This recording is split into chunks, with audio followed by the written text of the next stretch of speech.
Mapagpalang araw po sa ating lahat. Ang akin pong bahagi ngayon ay mula sa aklat ng Ikalawang Samuel, Kabanata 22, Talata 1 hanggang 13. Ang awit ng tagumpay ni David. Umawit si David sa Panginoon nang iligtas siya ng Panginoon sa kamay ng mga kalaban niya at kay Saul.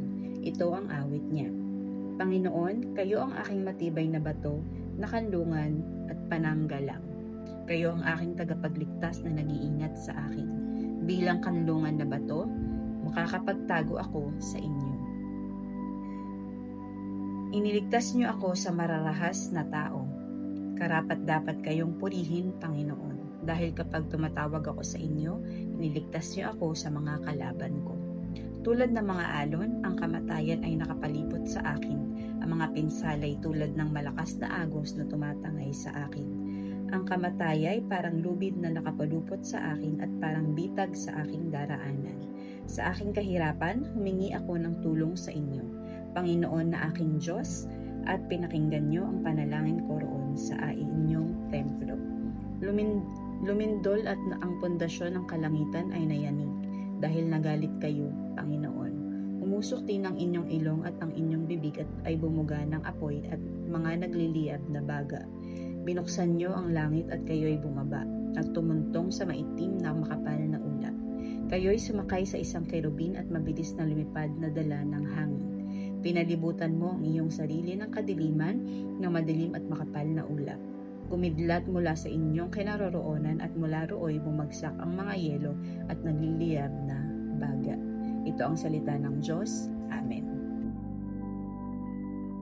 Sa mapagpalang araw po muli sa ating lahat, muli niyo po akong samahan sa pagbabahagi ko ng salita ng Diyos. Sinasabi po dito sa ikalawang aklat ni Samuel, Kabanata 22, versikulo 14 hanggang 26. Ang awit ni David sa pagliligtas. Magmula sa langit si Yahweh ay sumigaw. Narinig ang tinig ng kataas-taasan. Ang mga palaso niyang mga kidlat ng pakawalan niya'y nagsala sa labat. Sa sigaw ni Yahweh sa mga kaaway, sa apoy ng galit niyang naglalatang, ang tubig sa dagat ay halos maparang. Pundasyon ng mundo manday lumilitaw. Mula sa ilalim ng tubig sa dagat, inihahon ako't kanyang iniligtas. Iniligtas ako sa mga kaaway na di ko makayang mag-isang labanan. Sa kagipitan ko ako'y sinalakay, subalit si Yahweh, yaong nagsanggalang. Ako'y iniligtas mula sa panganib, sa habag sa akin ako ay sinagip. Ako'y pinagpalat ginantipalaan, dahilan sa aking matuwid na buhay. Pagkat ang tuntunin ni Yahweh ay sinunod, di ako suminsay sa landas ng Diyos.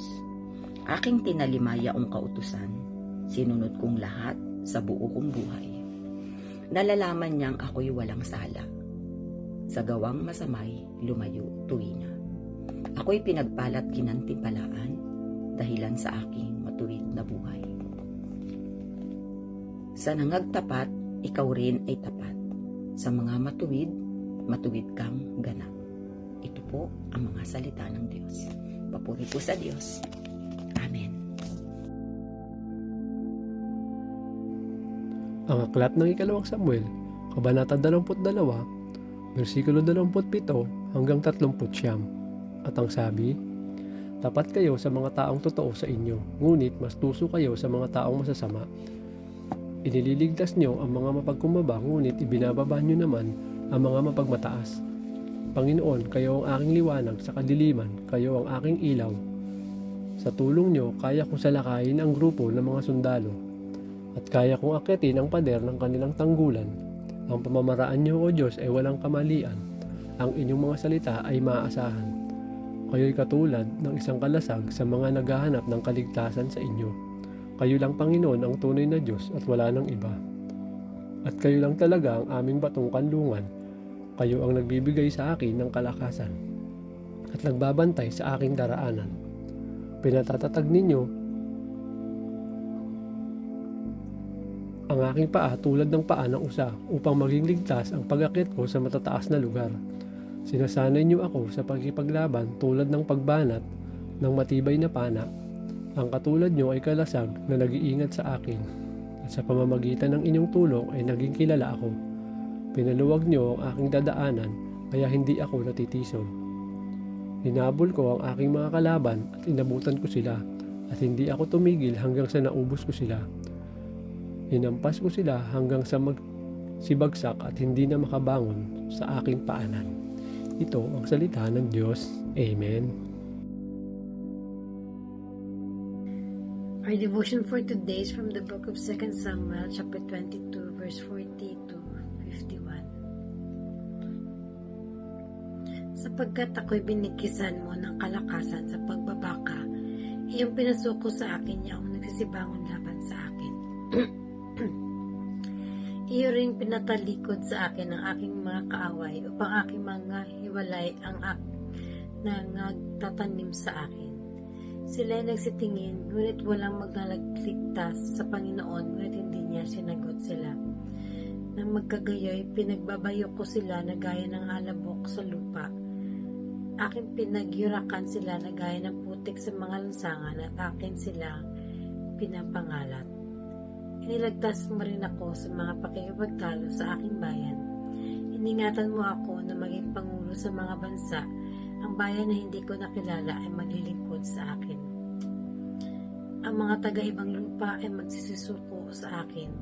Pagkarinig nila tungkol sa akin, sila ay magsisitalima sa akin.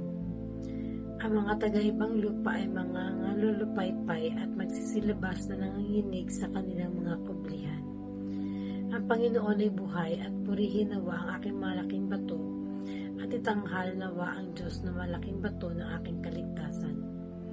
Sa makatuwid, bagay ang Diyos na pinaghihiganti ako at pinangangayupapa sa aking mga bayan. At nilalabas ako sa aking mga kaaway, o iyong pinapangingibabaw ako sa kanila na nagsisibangon laban sa akin. Inililigtas mo ako sa marahas na lalaki. Kaya't pasasalamat ako sa iyo, O Panginoon, sa gitna ng mga bansa, at aawit ako na mapapuri sa iyong pangalan. Dakilang pagliligtas ang ibinibigay niya sa kanyang hari at nagmamagandang loob sa kanyang pinahiran ng langis kay David at sa kanyang binhi magpakailanman. This is the word of God.